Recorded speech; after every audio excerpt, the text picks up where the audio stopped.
Greetings, fellow travelers, and welcome to The Way of the Showman, where, as always, we view the world through the lens of showmanship.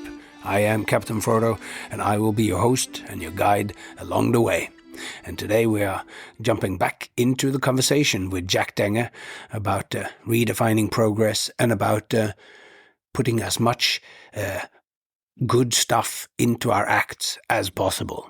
Part jam, part me telling him what I think he should do with his act, part him asking really astute questions and sharing some really interesting reflections. So, I had a really great time both recording this episode, listening to it again, and I hope you enjoy it too, as we check right back in again. So if you haven't listened to the previous episode, you should listen to the previous episode, because this follows straight on and Jack dives straight into the deep end as this episode opens. So I hope you're ready to swim.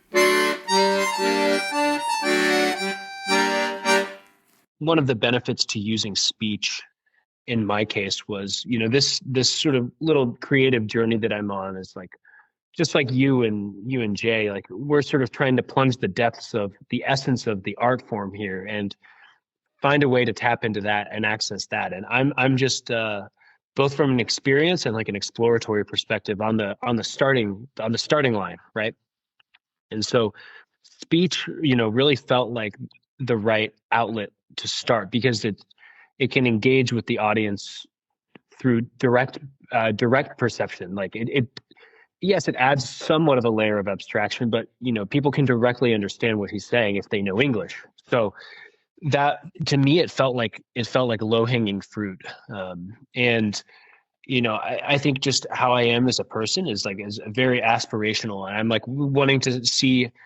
I want to think ahead to like, how can I make this the most like abstract but the most profound thing at once? And so but that's not achievable on your first shot, right? Like, so using the speech was just a very necessary, a necessary step. And I think this, like you said, is if I were to make the next draft of this act, it would probably be cutting down on some of the juggling and really leaning into the theatrics of the speech, because then we can, like you said, you can create these sort of lower points of lower activity where we're all back on the same page again, and it's like, okay, now he's truly acting out or conveying the speech, and we just go through this point of sort of reintegration, and we're all back together again, and then the energy can pick up and it can explode into more motion, more technique, more juggling, more music, all of this. And so then there's sort of a rhythm, waves of high activity, high movement, and low activity, and more theatrical. Like that would be my next sort of my next step if I were to take this to the next point, but just me being like a music lover is, I would want to instead maybe lean more into the abstract with the next thing, and in terms of relating to the music, and maybe using less speech or using lyrics that are more abstract than a speech directly to an audience. But this was sort of just the starting point for me, and I was, although I had some limitations due to what I chose to do, I think it was a nice way to sort of get things moving. I really like it, and I think it's awesome because it is, in a sense, like you say, it's like you jumped out on the deep end. It's a speech. He's saying concrete things, and more so than he is telling a story, he is giving concrete advice as well. So he is speaking so directly to his audience at the time, and then in your show he's also speaking kind of directly to them. Of course, here you've become the focus because we respond even stronger to the visual of it, or so. But I love that it is so concrete, because those are the most kind of difficult things to do with juggling to make it relate to text. It's not the most difficult, but it is not the most common thing that you see, and in part why you don't see it much with people. Because I was, after some of these early conversations with Jay about this, I got excited about the idea of juggling to poetry. Like, how do you do that? Like, and then I did some preliminary tests, and I realized that my skill level isn't high enough.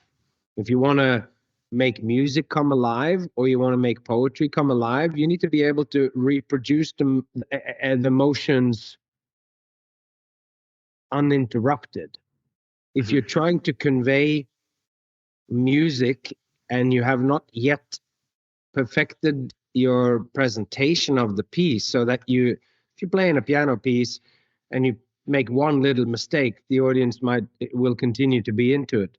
But if there is a consecutive section where you're making more mistakes, you're being pulled out of the music, and the skills become more visible again, and we fall out of that. And I think juggling being so technically difficult, like it's one of those things that there's just, to not have drops, it is just an unimaginably hard thing to do in a piece. And I don't know if it's like, because I don't fully know, never played piano, but it seems like to do a perfect juggling piece it's got so many more variables, because it's not just about pushing the right key at the right time with intent. There is, by the time you're juggling 7 balls, the height of that pattern means that a 1% change in the throw has really big ramifications for how far that ball moves when it's being caught again, and that the level of difficulty involved, and that might be also why we view it, and why skill level is such a big part of it, is that one, we know how difficult it actually is, but also then that if you keep being pulled out of the experience of the patterns, you will necessarily default back to going, wow, either you go, which is the negative thing, and going, this guy isn't very good. Because you come in and you juggle 7 balls, and they just goes, that's what jugglers do. They just accept that and go with it or whatever. But the other thing is that they go, oh, this is so hard that even this dude who is at the top of the field has problems with it. But yeah, so me trying to juggle to poetry or whatever, or juggle to music, it falls flat because I can't sustain the patterns in the way that you need to sustain melody when you listen to it to fully be absorbed in it. Yeah, that's really interesting. And like, from my perspective, just having a certain level of technique is, I'd say like the way that I juggle really, it does sort of depend on difficulty, right? The understanding that 7 balls is harder than 5, and that to throw behind your back is harder than to throw in front of you. And I think one place that I could improve my technique in the future is being able to use it more as choreography instead of trick, right? Showcasing different skills. But there are a handful of jugglers that I can name that really excel at almost dancing with the objects in a way that is so flowing and organic. And that's a different skill set than just being able to do the 7 clubs, right? So I think it's something worth exploring for me. And it's, you sort of mentioned juggling as poetry. It's like, this is technically speaking, the expression of it is, how can you use the juggling as choreography with body, with, dance too, and incorporating this. But you mentioned something about the audience's expectations when watching juggling, and I guess I just wanted to quickly circle back to that, because that was one of sort of the other things I wanted to get out of creating this act, was I wanted to exceed the audience's expectations. And maybe the audience had no expectations. Maybe the audience was like, we just know we're going to see Jack go up and juggle.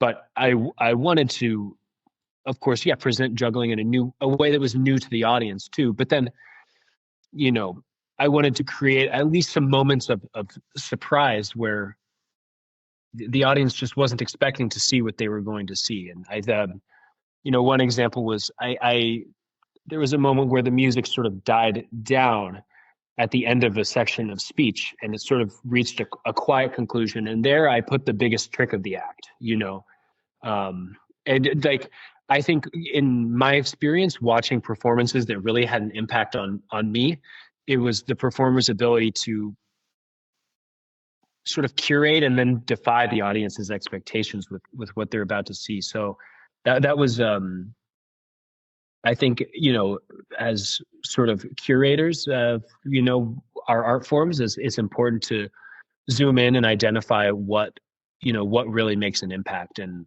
the concept of the audience's expectations and how to exceed them was another instrumental one. And, as far as the audience's expectations too, sort of going back to some of the feedback that I got, one of the things that I learned and that I maybe wanted to share was that, people are going to have all sorts of ideas about what you should do. And as one of my favorite things that Jay Gilligan said on, I think it was one of your podcasts, was, as performers or as creators, our job is to make decisions at the end of the day, right? Like that's the goal, is to be able to make decisions and to, be able to justify them or not. Whatever is like what people see on stage is the result of decisions that have been made. And so I think, from taking some feedback from audience members, for example, some people said, I think the 5-ball section is too long. And I thought, well, I could see that. That is a big chunk of the performance. And then I had some other people say, oh, the 5-ball section was the best part. That was the best length. That was exactly right. And you could take either direction, with it, but ultimately the onus was on me to make that decision, right? And to, stand by what I was doing, even if there were some people that said like, nah, Jack, that whole thing was hokey and corny. And, it was just like a motivational speech, or it was like being mansplained to or whatever. But then, there were also people that came away and said, wow, I got it. That was fresh. Thank you. And I guess I'm just going back through these anecdotes because you were mentioning the audience's sort of expectations, and ultimately, the way a performance impacts somebody. Oh, so sort of going full circle to the start of our conversation. It depends on how receptive they are in that moment. If there's somebody in the audience that says, oh, great, Jack's about to go up and perform, and, I don't like Jack because of, whatever, I don't like this guy, or I'm hungry, or this baby behind me is crying, then yeah, they're going to have a different experience than the person in the audience that's truly, just totally open-minded and has absolutely no expectations, So, it's hard to sort of create that context of no expectations when you're a part of a juggling show or a juggling competition. People know that somebody's going to come up and they're trying to win, so that can change things. But for you a little bit as well, I'm sure you've had plenty of contexts where you do have more control over how you're teeing up your act or your routine or what have you. But I guess just, yeah, as you mentioned all of that about the audience and, their thoughts on what they're seeing, it reminded me of those few things that I wanted to pass along that I learned. Yeah, it's there's always going to be a spectrum of responses to it, and how you, like the fact that you had told people ahead of time or so, and I do that in my acts. I usually place the things that I do within some sort of context, and I'm usually very concrete or whatever, and I might be talking specifically to the place where I am, relate to, if I'm doing an event for someone or whatever, I might be relating to something that I know that they have been doing, where I'm speaking about it. Maybe I know that they have had many speakers and they started at 8 a.m. and now it's 4 o'clock and I'm coming on. So I might make some comments that just shows, that puts me into this space together with them.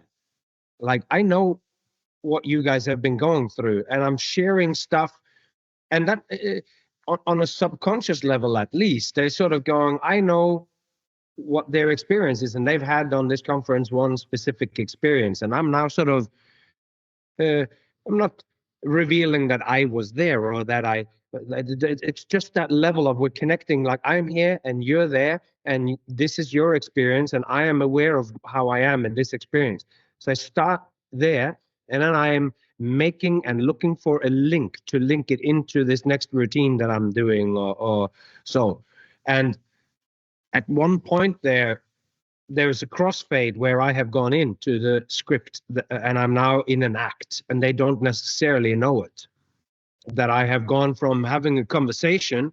So what I'm doing is to bring them in, and what I am saying and how I'm saying it is relating to what I am about to show them. Like in my act where I do balance the spoon on my nose and catch it behind my ear and put the spoon up my nose, where I just talk about the difference between circus and sideshow, or circus and freak show. That starts with me saying because you guys have been doing all these different things today on your thing, and then some people work here on this conference, you work in finance, but some people work here in crypto and whatever it is that I'm talking about. And I'm going, and I too have worked in many different things. It's like there's like I have done circus and I have done freak show, and now I'm setting up now. This is what I'm about to. At some point I can just say, so for all those who don't quite know what the difference is between those, it's like, because and then now it's gone into the text of the act. But that whole little talk that I do ahead of time, where I'm talking, maybe directly asking a question, or like going, oh, how are you feeling? Or that pulls them right into it. And what I'm doing is to curate their expectation and to get their attention and to get us onto a similar kind of wavelength before I start. Because you juggling within a juggling competition or a juggling festival context, and I've talked to Jay about this, is like where people are so horny for high skill. Like they're there to juggle, that sometimes the reason why you are a successful juggling artist might be lost to some extent in those, because people are like, they are so interested in tricks, and in that some of those people who go, oh yeah, it's just some words going on, but then they're just talking about your tricks, which means that they've kind of missed out.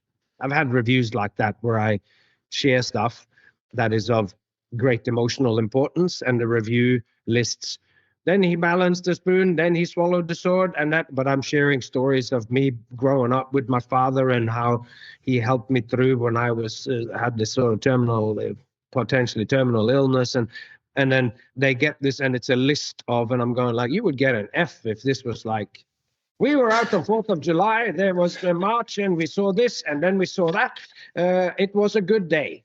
Like we're going, what kind of what have you actually done here? So much of that is that getting that context of, and for your piece, which has so much depth in it, with the potential of, and how you react to that. It's like you're going, oh, we don't like being given advice. That in our current situation now, mansplaining as the word you used, or as in like people go, who are you to tell me what to do, or whatever. And I relate to it because I am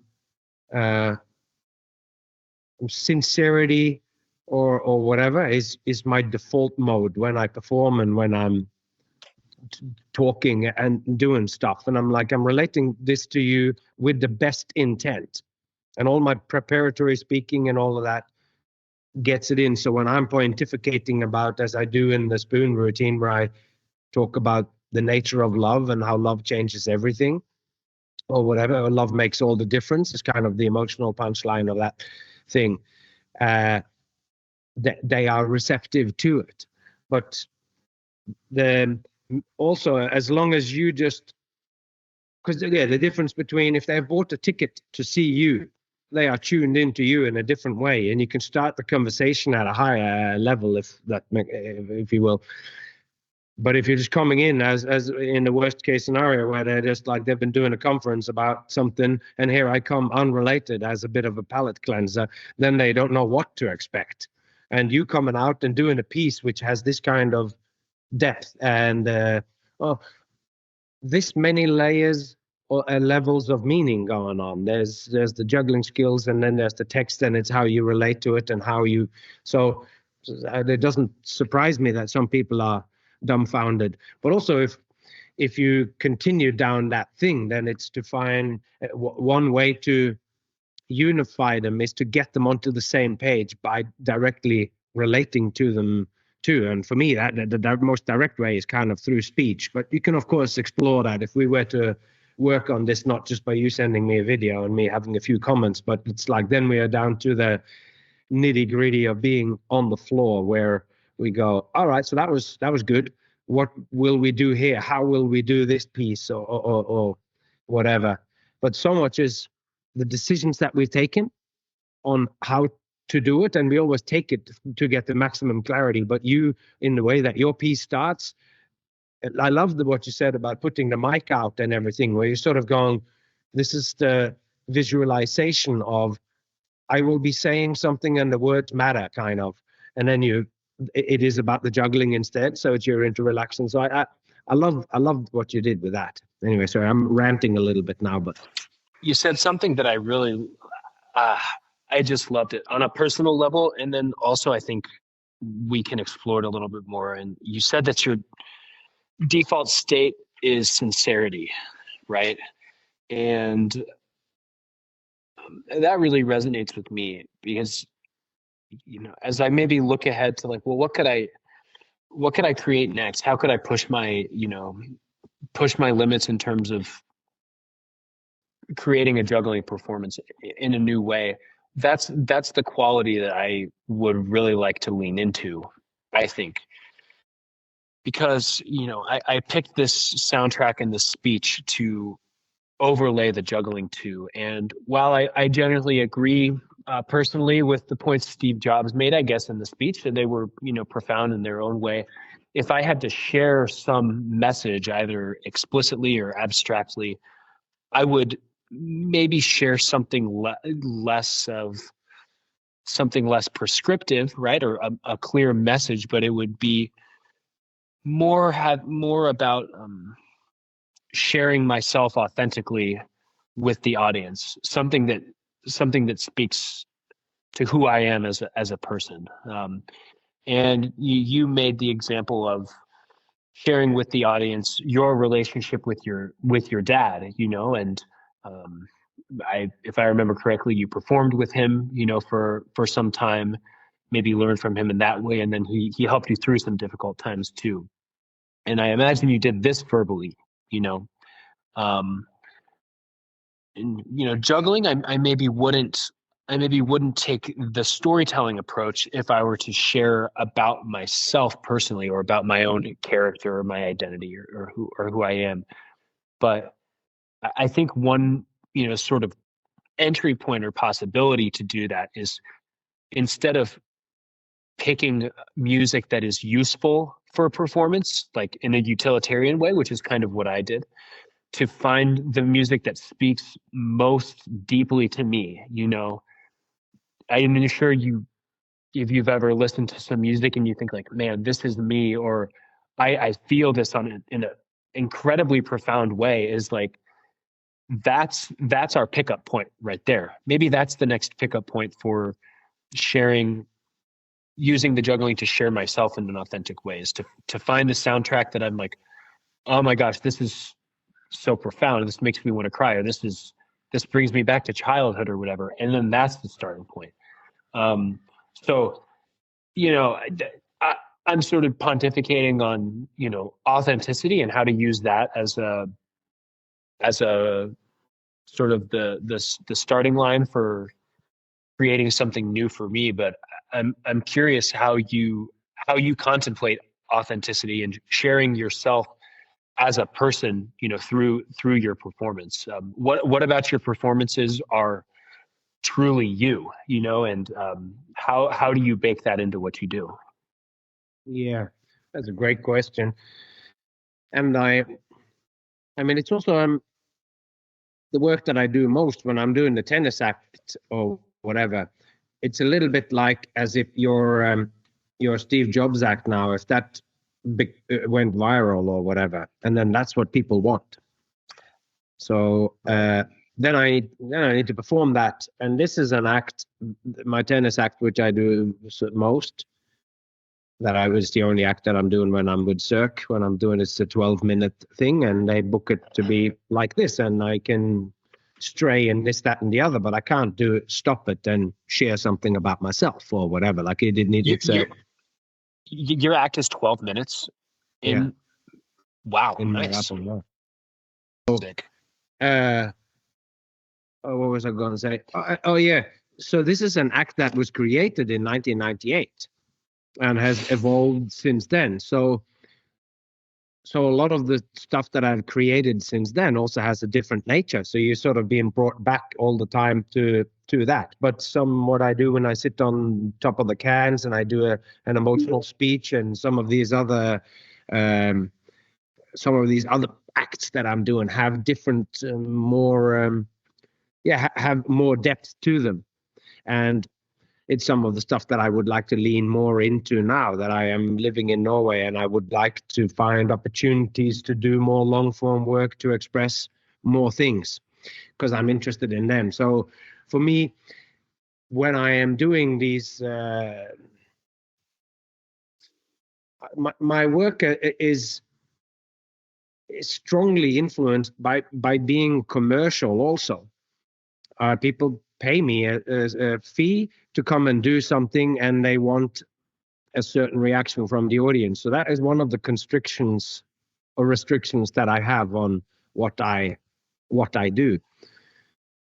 People need to have a certain expectation of some sort of instant gratification, that they get something out of it that feels like it's of value to them. So the different venues offers me different ways of expressing those things.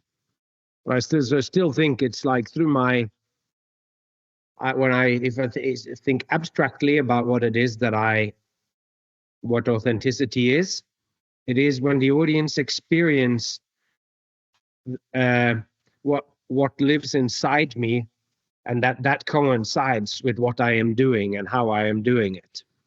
And when you're dealing with sincerity of like what's going on in the words of your act, then taking that seriously and putting yourself behind the text is of importance. When they feel like the words that are being spoken could be yours, or so, then that those are your truths. And I thought when I first saw it that resonates so much. This thing about not giving up and about finding what you love and then doing what you love.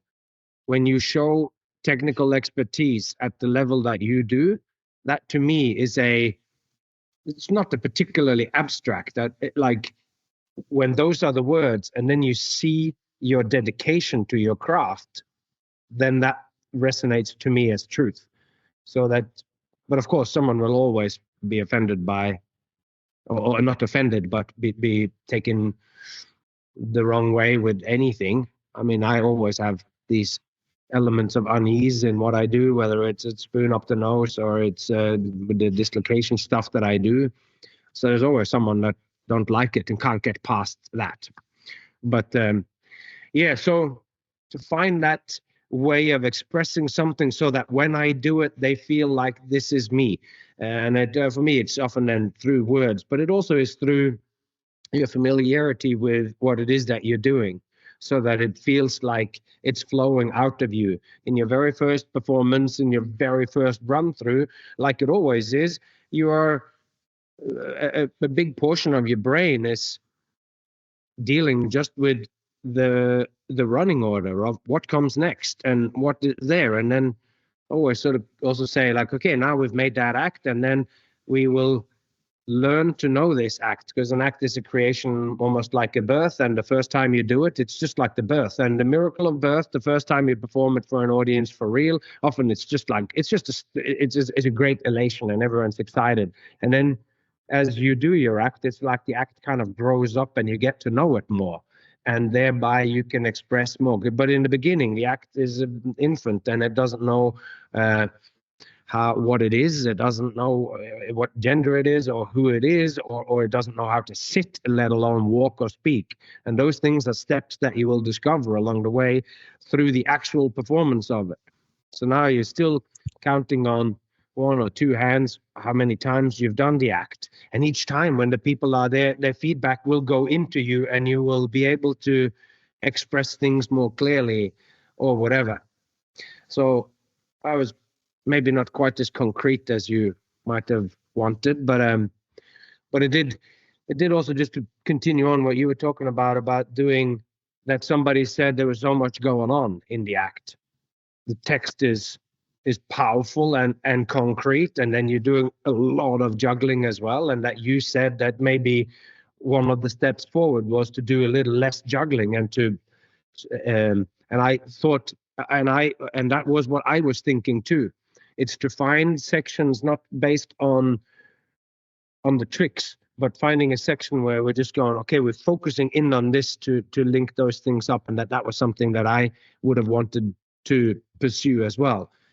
But it might also be that the territory that you're talking about, of like in abstract art, where maybe just the title of is all you have, and then you have some level of abstraction in the image, and that juggling, that this might be a territory where juggling might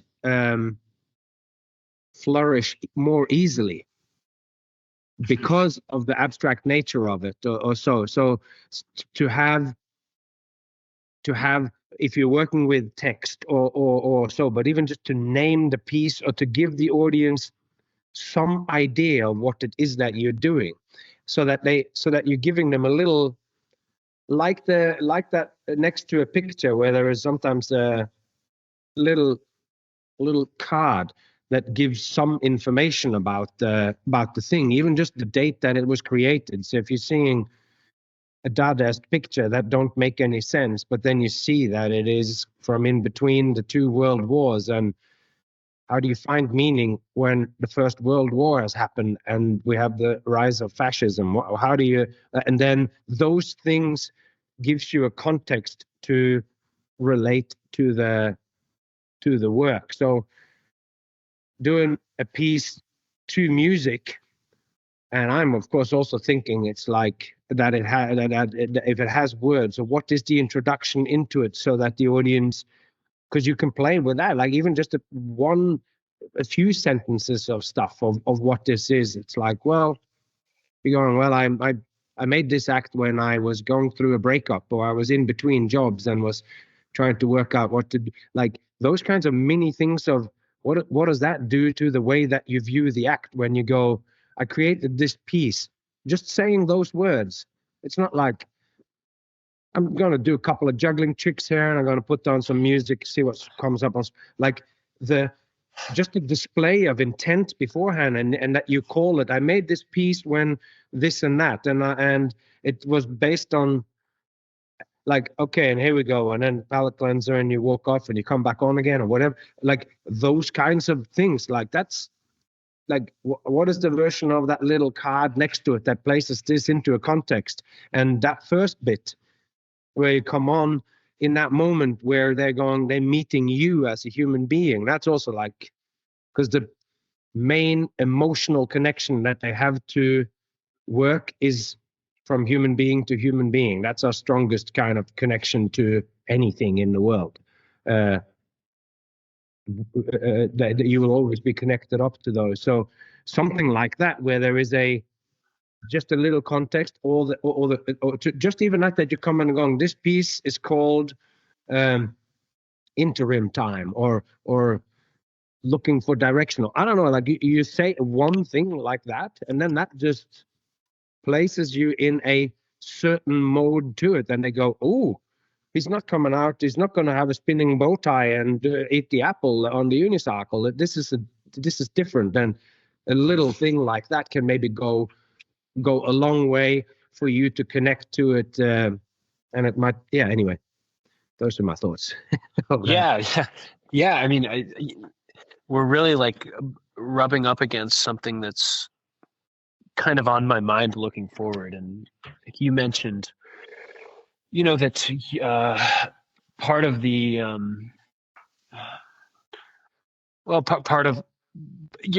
part of your well, I'll have to edit this stuttering. I'm trying to figure out how to phrase this. One part of your performance style is dictated by being commercial, right? So I want to sort of circle back to that. You get booked for gigs, and people want the Frodo experience. Well, the Frodo experience, as it were, can be many things, but what people have come to know you by is the tennis racket routine, or is the legs behind the hat. I can't do it obviously, but the emotional speech up to this moment. And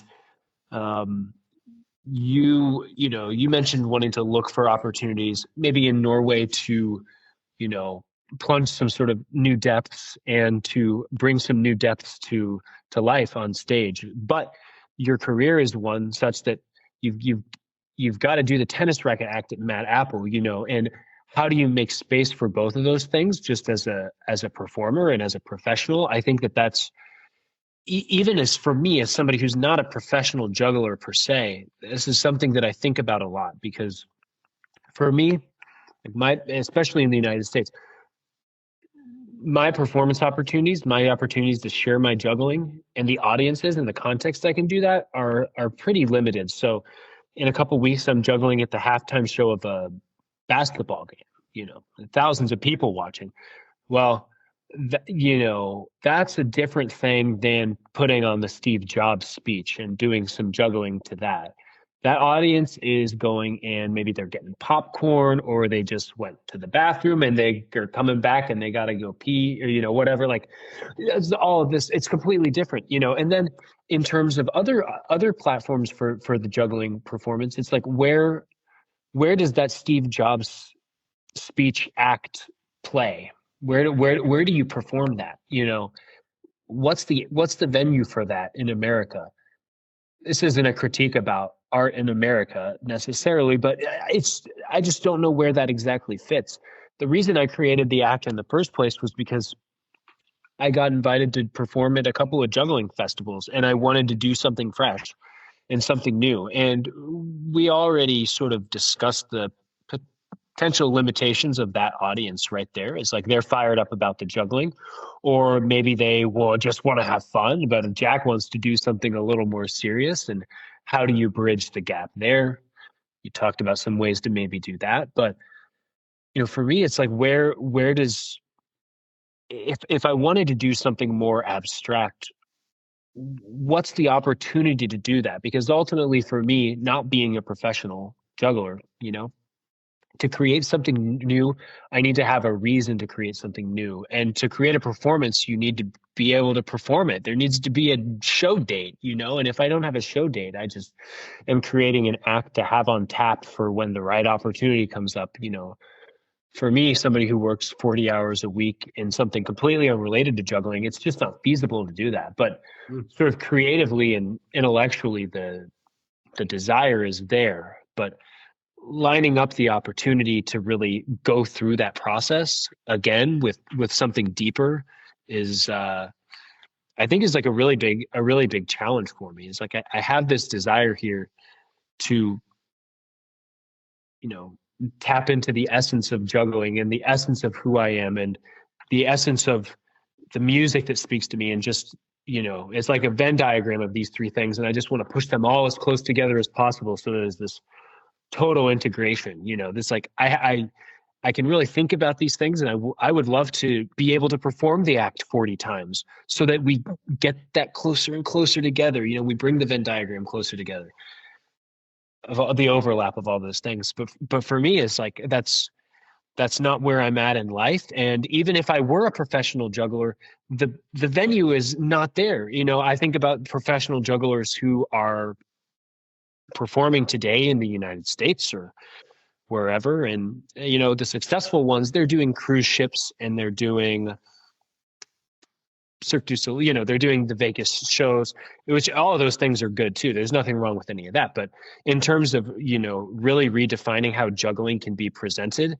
that's a very niche market that you're tapping into. But I have to mention Jay here, for example, because I saw his he did a show at a magic venue in New York a few months ago, and that was a very unique venue. And he lined up a show.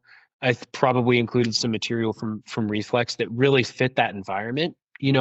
But that's a one of a kind venue. There's only one of those things. I mean, maybe there are more. I don't know, but if you want to go down that path, even if you are a professional juggler, it's like, how and where are you going to do that? And so hearing you sort of mention the contrast between, developing the tennis racket act maybe, or and some other sort of trademark Captain Frodo performances, and then the things that you really want to go deeper into, that just really spoke to me as like, even as a non-professional, is like, I experienced that in my own way, the gap between really wanting to go deep and then still having to book the gigs to pay the bills and working in that context too. So, there's not really a question attached to this, piece, but that really spoke to me. And it's a almost a hindrance in taking a step forward in yet another new direction, which is something that I would like to do. It's similar. It's you go, and I go to work 40 hours a week and I do X, Y, and Z, and then I got to do my juggling in between. In some sense, my development as someone who might be pushing the limits of what you expect entertainment, or the art of entertainment, as I like to look at it, how far can I push it? How meaningful can I make something without making it difficult? Like, you're often thinking of literature as going, oh, well, Raskolnikov of Crime and Punishment is a difficult book. It's a hard read or whatever. So it's got to be important. But how much can I then include of depth into something which is an enjoyable and easily relatable experience? And like, that's kind of the wheelhouse of what I'm interested in. But pushing that, it will not happen when you're doing your commercial work. So in some sense, my work to pay the bills, there is some overlap with who I am as an artist who is exploring what the craft can do. But some of it is also just restricted by what I am required to deliver at that one. So it's almost like some of that is my 40-hour work week to make sure I can do, when I'm in Vegas, and I can do 10 shows a week for 8 weeks in a row, and I don't injure myself, and I deliver it consistently enough so that whether we're getting it's concrete builders festival, or not festival, conference in Vegas, so those are the people that are, there's like 10,000 of those. There's now, it's those or whatever, whoever the audience is, or however level of drunkenness that is going on, because it's Vegas, so that's also a thing. If it's Saturday night at the Late Show, how are they? Like, you need to be able to deliver under all those circumstances. So that's like, in a sense, my day job. And then on top of it, then I have these explorations of what I could, what I can perform. And that, in a sense, then to do that, you need to have a name, and so that you could potentially draw a crowd. Because, or else, find your way into theater programs, because of course there are theaters around the world that are looking for interesting content. And if you're making a successful, things like In and of Itself, the show by Derek Delgadio, a magic show, that he did that on Broadway or off Broadway or whatever, but he ended up, that was a huge success, and he did 500 shows of it, and incredible show was made into a special that was on Netflix, or was it Hulu or whatever.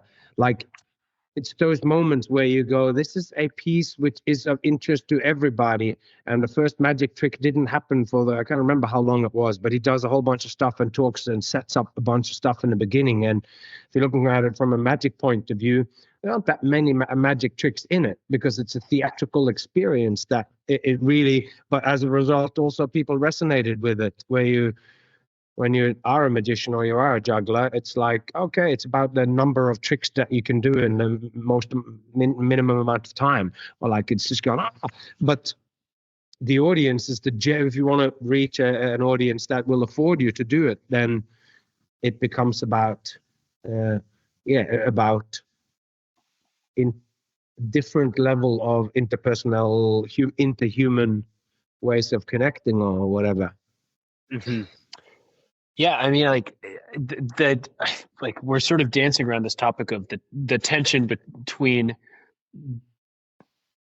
the commercial needs, you know, whether it's your day job or my day job, right? And then the, you know, the desire to explore and to be more creative. And like for me, you know, just the type of person I am, I always like want to know what the next step is. Like, well, where do I go from here? What am I going to do now? And you know, sometimes I think to myself, like, well, I've got to make a decision. Like, I'm either going to create something new or I'm not. And I'm just going to keep practicing my juggling and, you know, nothing will happen. But I think like the third way is sort of to just hold that tension of like, you know, just building up a really potent desire to create to create something that has the integrity that I'm looking for and to just keep holding on to it and to keep allowing it to build. And I think like one of the ways that we can let it build, and this is one of the things I love about you and talking to you and hearing your podcast, is that you stay really curious. You know, I mean, you approached me to have this conversation, and I'm not even a professional performer, but you're curious about what my thoughts are. You're curious probably about all sorts of new art, you know, poetry, comedy, juggling, magic, circus, whatever it is. And you know, I think over time, if we continue to stay curious and to allow the tension to build towards creating something new, then inevitably, you know, on a personal level, it's just going to get to a point where something has to be born, you know, where all of the inspiration has built up and we just have to let it go and something new is inevitably created, whether there's a stage ready for it or not. You know, and for me, as somebody who doesn't have that next unique gig booked, yeah, I've got the halftime shows or whatever, but aside from that, you know, as somebody who doesn't have that next, you know, thing, that next show date look on the calendar, maybe this is the appropriate way to go, right? Is to like stay curious and, you know, keep exploring, keep thinking about different ways that, you know, I can integrate other things into the juggling and then hold the tension of the desire to create and no reason to do it. And inevitably, I mean, nobody started creating art out of necessity, you know, but great things can be born out of necessity too. Was it Bach that, you know, wrote a new mass every week for the church? And how many times did he do that? Right. So there are all sorts of reasons something new can be created, but I just am, you know, when I think about like, well, what's my next step? Where do I even go after this? Do I keep developing the Steve Jobs act or do I do something new? It's like, well, you don't have to do anything other than stay engaged and stay curious and keep, you know, being imaginative. Hopefully that's gotta yield something, right? Yeah, and but also like Bach made loads of music that needed to come out a new piece every Sunday. It's just unbelievable. But some of those pieces are now in the canon of the most important musical expressions of musical history that we know of. We go, these are pieces that when you're looking at the 100 most important songs, or music ever made in classical music, like he falls in on those. And what I was then, and it's that need to create, whether it comes from the fact that he had to pay the bills or had obligations, or whether it was wherever it was. Some of those pieces are known only to enthusiasts, and some of them are, you hum them and everybody knows them. And I was thinking of it where you have all the pieces that you've made up until this recent piece, and the fact that you think about it so much, that you made those episodes where you're kind of exploring this thing. It's a big part of it. Shows that you're a very reflected juggler. You're thinking about these things more than most people do. And what you have created with your Steve Jobs piece, it's like that can go on the You don't have to work on that every day, but to this new, you're taking the next step. And I'm thinking of think like Picasso had his blue period, where for a while he was exploring these things, and then he exploring the next thing. And that is a common thing between with painters. They put on a show at a gallery, and a lot of the interesting artists, you will then see, oh, this is what they're working with now. My favorite poet that I'm listening to now, like David White, when he is making his new collection of poetry, it's clear in there that he is now, over this last year and a half or whenever he's been working on this, there are different topics that are now interesting that is interesting him, and that each one sort of is then the sum of that, and then that becomes part of his vocabulary, and maybe one or two of those poems goes into the rotation of what it is that he uses when he is doing a presentation or whatever. And but all of those poems was like it was part of an exploration of something, and that's your first step towards getting. Well, at a juggling convention, if you're thinking of that as somewhere where you could regularly be invited to do something, it's if you have, what happens when you have three pieces and you do the Steve Jobs piece and you present it, even if it's just like you're doing workshops. I wanted to have a quick talk about that, but it's like that you go, I am doing technical juggling, but I am interested in making technical juggling into performance. And that is an incredible topic, because you would be speaking, even if it is just that you're going like you're sharing this to all these technical jugglers who do it, and going, what are your thoughts around actually presenting this? And then you have the people who come to your workshops, and because you're working a bit in South America, and or you have a connection to that, I understand, and that you're put into a room where these people are on, some of them at least, are on this high level of exploration of skill or so. So those are also interesting people to talk to about these things. And anyway, maybe then if you have 3 or 5 pieces that are over the next year or so, that you have this one piece, and then you have the other piece, and maybe when you get a new opportunity to do 3 pieces and to place them in context and talk about what it is that you are trying to achieve. All of a sudden, this is a thing now. Maybe it is just it's a 20-minute thing where it's like, I'm not making a show because I have this going, it's going to be this, that, or the other, but it is an exploration of introducing meaning and yourself into high technical skill. That's already like the base level kind of what it is that you're actually doing. And to make a performance, specifically then if it's in a juggling context amongst other jugglers, everybody on one level or another are thinking about these things. Yeah, that's a really interesting idea, because then if let's say over the course of 5 years, I create 3 different acts that showcase the journey of, something really concrete, with the Steve Jobs act, where it's connected to the speech, something that the audience can directly perceive. And,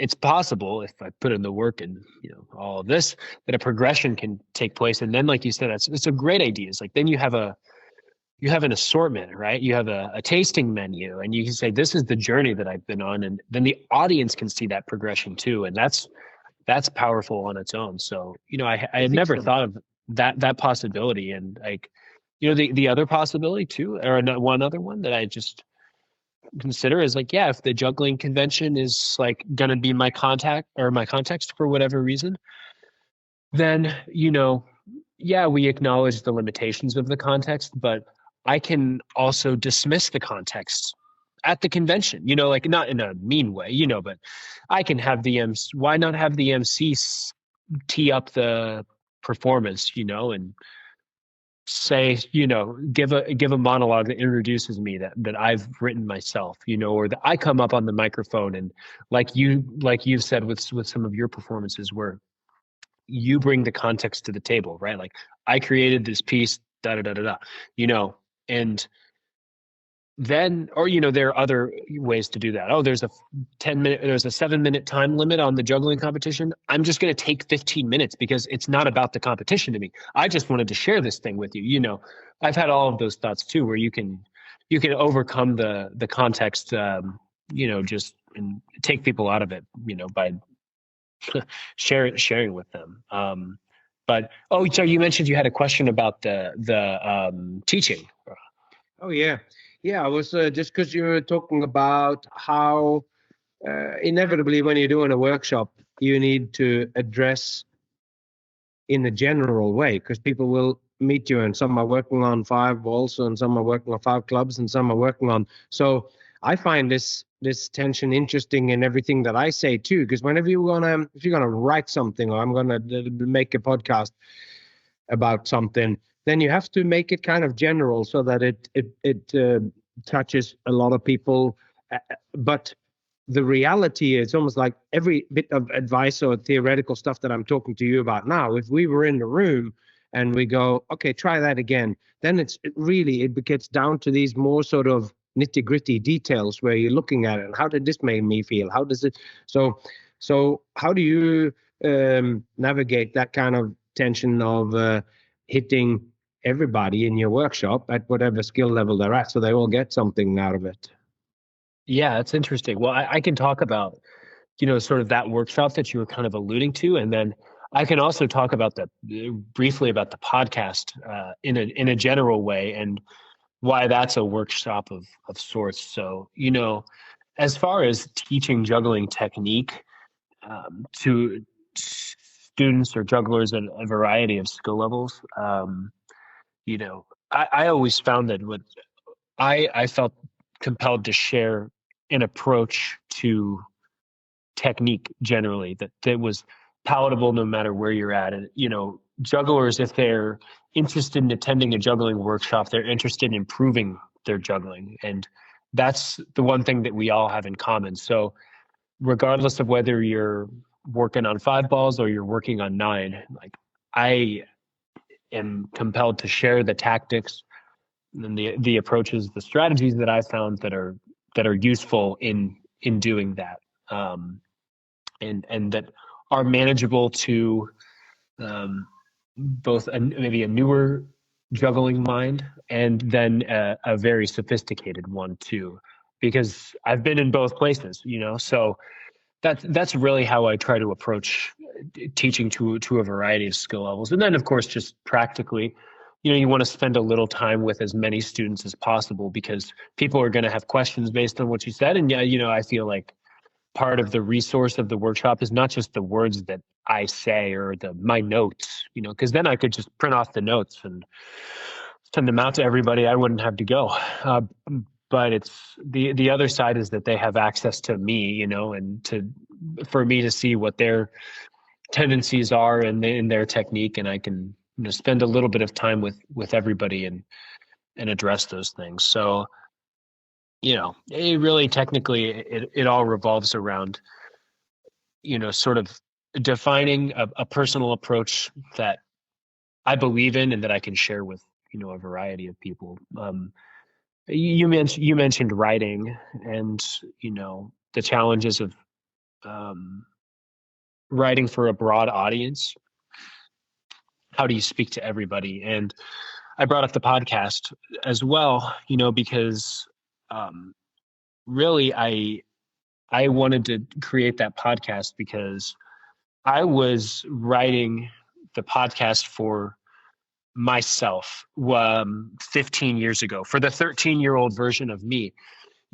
I wanted to zoom in on topics that I either hadn't heard discussed at all, or that I wish I would have heard about when I was a developing juggler, and just be the one guy that is out there discussing them or considering them at length. And in one or two of the podcasts were talking about like how to create a juggling or how to create an act, how to create a performance. I had never heard anybody talk about how to create a performance. So all I did was take my favorite tricks and go do them to some music that I like, you know, but maybe there's somebody out there that's, you know, 12, 13 years old. They've been juggling for a couple years and they have some sensitive artistic side to them that the juggling doesn't quite express yet. And they're looking to explore that. Well, maybe I'm not claiming to be anything, you know, some guru or anything like that, but maybe my podcast can help somebody, you know, on that path, or at least get some conversations going, you know, and then they're in a position to reach out to me and say, hey, I've been thinking about things this way. What do you think about this? Do you want to hop on a phone call for 2 hours and we can talk about that, you know, and then that it can actually have an impact on somebody.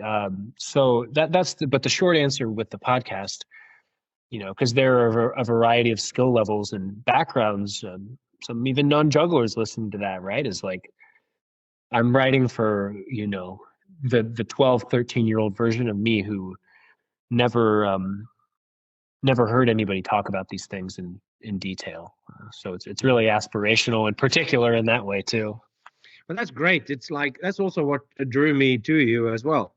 It's rare to meet somebody who has such high technical proficiency in what you're doing and who have this genuine desire to explore it and to explore creation in an open forum. So I think if you're a professional, there is if you're a professional stand-up comedian or you're a professional performer, like you want to somehow just want to look like your pieces or whatever it is that you're making, or just sort of comes out of nowhere. You want to keep the process kind of hidden and not show the exact details. And me and Jay love talking about process. Like, what's the actual? Because when you say, when somebody asks you, what did you do? Then you tell the story about how it was. Yet the day-to-day details where, oh, then I didn't do this, and then I went out and I had a burger, and like you're trying to get to what is the actual process that created the work. And that was what drew me into this conversation, listening to your first podcast that I listened to, and that's that sincerity in, like, you're going, you're never saying I know the answers, but I am sincerely seeking to explore them. And that to me is one of the things that's so endearing and so interesting about you, and why I guess when we were talking now, that I thought that is of value in as a performance in itself. It's like, these are my attempts at doing it, and it seems to me like in that way, doing your 3 pieces and then talking about it and having this, it's a workshop through performance where there's a Q&A kind of afterwards, and where you can do your podcast flavored, who here have thought about this, and who, because so much of it is just that level 1 of here's the tricks in an order, and that's where it is. And if the art form of juggling is to grow as an art form, you know, Jay has this idea that it's only 40 years old as an art form. When Michael Motion did his things, that's when it, as an art form, it really started to go beyond tricks, and that people like yourself are taking this question seriously. How can I express something through these tricks? When we are at that level, then the juggling art form is manifesting itself, not from because you think you've made the great contribution and the next Mona Lisa of juggling, but because you have a serious intent at wanting to create. And then you look at the pieces that were created, and then that's your blue period of this is what it was. And maybe at the end of that, you've realized something, and then you make, like the crystal balls that Michael Motion did, or like you get this piece that you go, what the hell, this is some undeniable step forward, open a new dimension in juggling or whatever. But the research of that, Michael Motion is a good example of someone who has a lot of mystery around his creation stuff. The pieces are being kept secret until he comes out and delivers it or whatever. So yeah. Well, there's a lot to be said for the mystery. And, you know, the good thing about me, like in my position, is that I have nothing to lose, you know, from sharing, you know, just where I'm coming from or how I'm thinking about it, or, you know, being public about the process. It's like, I don't know much about like coding or whatever, but like, some code for software or whatever is like open source. Is that what they call it? Right. Where like anybody can contribute, and it's sort of just a public conversation. And then the source material is available that people can go in and look at, like, oh, well, how's this done? That was like kind of the desire, was just like, we can just choose to have these conversations openly as practitioners of this thing, and I think like as an art form, like jugglers or juggling, like it's doing itself a disservice to not have these conversations publicly, because this is how I think probably art advances, right? I mean, I'm sure whether it's public or private, there's usually some interaction happening where even the most, reclusive painters probably had their trusted circle of people that they were talking to about how to think about their art. And, I guess a lot of jugglers probably see me as somebody who's just a sport juggler, and the technique guy and all of that. And that's definitely true. But I think as far as where I'm at looking at what juggling is, I do have a unique perspective, because, I've done the technique thing at this point. I'm not saying that I have nothing left to learn, or that I'm the best juggler ever, because I'm definitely not. But, my technique is developed to a certain point, and it's kind of at a stable point. And I acknowledge publicly that there is more to juggling than this. And that's where the interest is. And that also juggling, like you alluded to, as a whole, is at this inflection point. I think it's at this inflection point too, because while Jay makes the point that juggling is 40 years old in a sense, and I know what he means by that, but also in terms of the development of juggling technique, it really is at an inflection point where, like maybe in 5 years, people will do more catches of 9 clubs. They'll do 9 clubs for 3 seconds longer in 5 years. But that's the limit to where juggling can develop from a technical perspective. Like, maybe in 20 years, somebody will do 10 clubs for 5 seconds, but this is nothing. This doesn't matter anymore. And this is going back to Jay saying, juggling is 40 years old. I think the evolution of juggling as an art form we're 40 years deep into that too, and once the technique is tapped out, like, I still get a kick out of seeing crazy juggling on Instagram and everything like that. But once that's tapped out, like, we've got to go towards the deeper thing. I mean, there's got to be a reason that thousands of people around the world are obsessed with juggling, and it can't just be more than it looks cool or it feels cool. Like, there's something deeply human about this that we have to use the technique to tap into and to present. So I think that where I'm at this like weird inflection point in my relationship with juggling, I think actually juggling as a whole is at the same point where we've reached the technique peak. We can keep making little gains from here, but if we want this to be more than what it is, we've got to do some soul searching. Right. Are you ready to do some soul searching? Are you ready to put your entire soul on display in your show? I hope you are. And if not, if you haven't thought of it before now, then maybe you will think of it now after listening to these last 2 episodes. Maybe you too will have gotten a stronger desire and a few little pointers and a few more ideas that might elevate your showmanship. I certainly hope so. If you liked what you heard today, it'd be great if you went on Spotify or on, what is it called? iTunes, wherever you find your podcasts, whatever podcast you use. Apple Podcasts, they call it these days. Back in the ancient time when I got my first iPod, then I think it was called iTunes. But I'm so old now that I can hardly remember the beginning of this episode. But you can also find me on Instagram. Or at least you can find my Instagram account there, All the Way of the Showman Instagram.